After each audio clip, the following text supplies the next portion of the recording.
তার নাম হচ্ছে মিজানুর রহমান আজহারি। কিরকম বক্তা, খারাপ না ভালো?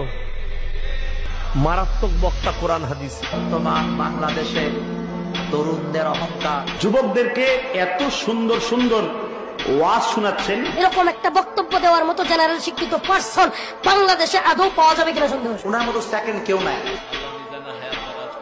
এখন তিনি মাঠে ময়দানে দাওয়া দিতে পারছেন না। সোজা কথা, সংক্ষিপ্ত কথা, চূড়ান্ত কথা, শেষ কথা, মিজান আবার আসবে, বিজয়ীর বেশে আসবে। এই জায়গায় তুমি আমারে থাকতে দিবা না, আরেক এলাকায় বিতাড়িত করে দিবা।